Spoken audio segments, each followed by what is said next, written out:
I did want to say welcome to Deb, so thanks for coming with us. I tried to get Anthony on the phone, but he's in California and not joining the conference call, so, okay. This is going to get into some of our conversation regarding financial statements, and really it kind of piggybacks on what Jim just mentioned in the upper school curriculum guide. This is probably not the first time you guys have seen this, but it really represents how we grow. So I think even the upper school curriculum guide shows that, you know, if we were to look at our three schools, they're really at different stages in the adoption curve. And so the upper school is still in its growth stages, which is really proven by enrollment. You know, 230 students this year, next year 300 students, last year 180 students. So as the course offerings, or as the number of students increase, then therefore, you know, students and activities, everything kind of follows the curve. So, and with that, when we get to, and we talk about this in some of the meetings, the first part of the curve in the early market, our focus is on really growth and product leadership or product comparability. When we get to the middle part of the curve, it gets to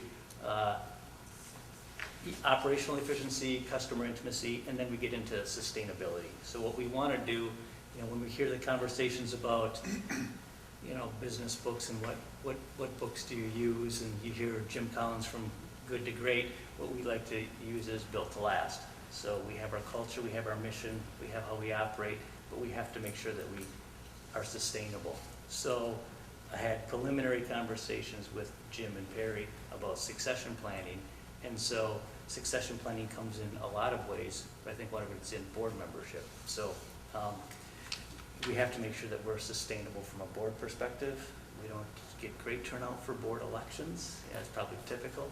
And sometimes we don't get as much participation, those wanting to be on the board. So I think that's an area that we need to focus on, and maybe we'll address it next week, or I should say next meeting. But in this case, what we have is, you know, so from a board perspective, I think it's important, Jim and Perry can jump in, but that we maintain some institutional knowledge, and then we actively go out and recruit for the next board election people who are interested in fulfilling a board role. In the meantime, Jason has, what are you doing again, Jason? Legislative assistant for Senator Carla Nelson. Correct. So at the Capitol. And so based on the bylaws, I sent out some information based on the bylaws, Jason is no longer a board member. So based on his resignation date, he's no longer a member of the board. Faculty members have been reduced to really then two. It's Deb and Dave. Deb's her first meeting. And so I think the discussion, as I point out the information related to the bylaws, the board has the discretion to appoint membership upon vacancy. Jason is a candidate for that. Jason would represent, probably because of his experience here, a faculty member until we did some recruiting. And in addition, even though he doesn't fit the category of faculty member, what he does fit is a community member. Kent is also a community member. I mean, I can resign. No, You're good.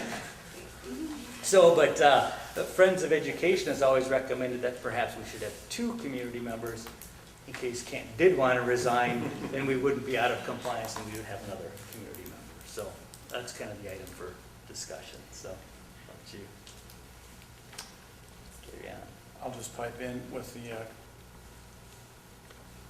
comment that it's really important to me to have continuity and institutional memory, as John has, referred to our succession planning goals. And Jason has been on the board for how many years prior? As a teacher, you're on the board for 2 years?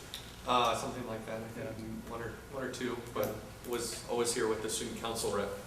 Wow, it seems like you've been here forever. But, yeah.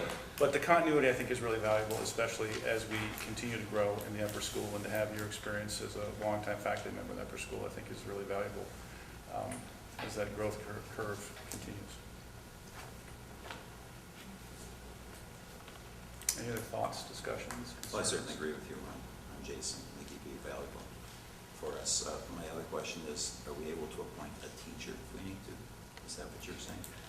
If there was one that was willing. Right, and what we had done in the past is when we'd done elections, if there were teachers that finished second or third and they weren't elected based on the votes, we would take the next teacher available. But since Deb was the only one who ran, there are no teachers available. So, But we can go solicit or ask for interest, you know. I might have one. Okay. And that would not be in lieu of Jason, it would be in addition to, because I think that the second community member is an important piece of the puzzle, but I think that the more teacher representation you get, the better.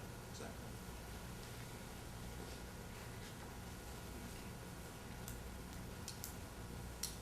further conversation?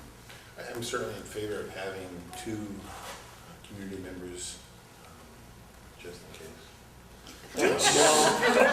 Give it back. No, Notice he jumped all over it right away when he said, wait a second. You got two. and I think it's, Yes. Tuesday, 3 meetings. You too. put your earplugs in for a second. I think that's the two that we have the pleasure of, and I think the honor of, they offer different things to us. There's unique perspectives that both of them bring to the board. Being a Bayport Township and being a legislative assistant as well as a past teacher, I think that they have unique things to offer to the board. So not just any two community members. I think we have two unique community members here. Good point.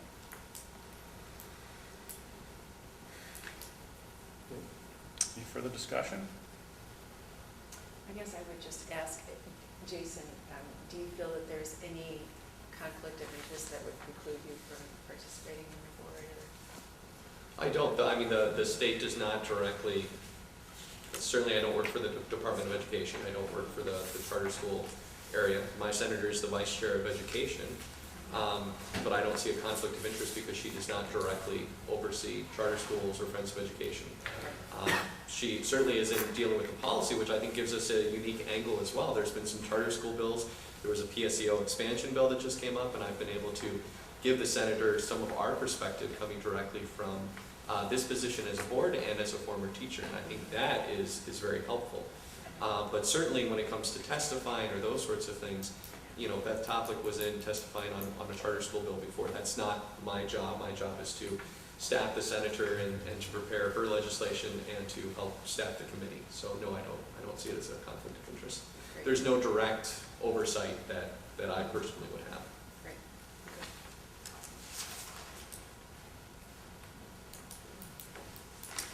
Any other discussion is welcome, and if there is no further discussion, looking for a motion to appoint Jason as a second community member of the board.